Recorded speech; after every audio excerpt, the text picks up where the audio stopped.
సూర్యాపేట జిల్లా హుజూర్ నగర్ ప్రాంతం. ఈ ప్రాంతవాసులకు 10వ తరగతి పూర్తయ్యాక ఇంటర్మీడియట్ చదవాలంటే ఎన్నో కిలోమీటర్లు పోవాల్సి వచ్చేది. ఉన్నది ఒక్కటి కాలేజ్. 1975లో స్థాపించిన ఈ కాలేజ్ పెరుగుతున్న అవసరాలకు అనుగుణంగా అభివృద్ధికి నోచుకోలేదు. దీంతో చాలా మంది చదువుకు దూరం కావడము, దూర ప్రాంతాలకు తరలిపోవడమో చేసేవారు. ఇక్కడి ప్రజలు ఎన్నాళ్లుగానో కంటున్న కల శ్రీ ఉత్తమ్ కుమార్ రెడ్డి గారి చొరవతో నేడు నెరవేరబోతోంది. ఈ ప్రాంత ప్రజల తపన, ఉత్తమ్ కుమార్ రెడ్డి గారి సంకల్పంతో ఇప్పుడు ఒక కొత్త శకం ఆరంభమవుతోంది. ఇక్కడి నవ యువకుల భవిష్యత్తుకు కొత్త బాట వేసినట్టయింది. 7,25,00,000 రూపాయల ఖర్చుతో ప్రభుత్వ జూనియర్ కాలేజ్ కోసం 3 అంతస్తులతో కొత్త భవనం అద్భుతంగా రూపుదిద్దుకోబోతోంది.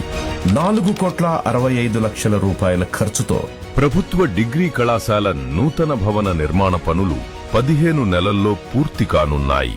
విద్యార్థులకు ఇబ్బంది కలగకుండా హుజూర్ నగర్ లో అందరూ ఒక దగ్గర చదవడం కోసం గౌరవనీయులైన ఉత్తమ్ కుమార్ రెడ్డి గారు డిగ్రీ కాలేజ్ ని అదనపు భవనంగా మంజూరు చేయడం జరిగినది. జూనియర్ కళాశాలను మంజూరు చేసి ఇక్కడ నూతన భవనాన్ని కట్టిస్తున్నారు. అదే విధంగా మాకు ఉచితంగా పుస్తకాలను, కంప్యూటర్స్ ఇచ్చి మేము చదువుకోవడానికి ఎంతో సహాయపడుతున్నారు. ప్రైవేట్ కాలేజీల కన్నా కానీ మన కాలేజీ మంచిగా ఉండేలా చూస్తున్నారు. పేద పిల్లల తల్లిదండ్రులకి ఈ కాలేజీ గొప్ప వరం. పిల్లల్ని కూడా సంతోషంగా పంపించాలని మాకు కూడా చాలా ఉత్సాహం ఉంది. సార్కు ధన్యవాదాలు. విద్య ద్వారానే సమాజం అభివృద్ధి చెందుతుందని, విద్య ద్వారానే పేదరికం నిర్మూలవుతుందని మంత్రి గారు ఈ కళాశాలను స్థాపించడం జరిగింది. ఈ శాంక్షన్ చేసినటువంటి తడుగానే 6 నెలల్లో పని ప్రారంభం కావటం జరిగింది.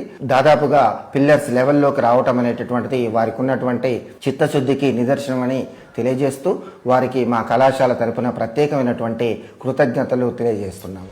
ఇది హుజూర్ నగర్ విద్యారంగంలో ఒక కొత్త అధ్యాయం. ఇది హుజూర్ నగర్ భవిష్యత్తు కోసం వేసిన బలమైన పునాది, తరతరాలకు స్ఫూర్తినిచ్చే విద్యా విప్లవం.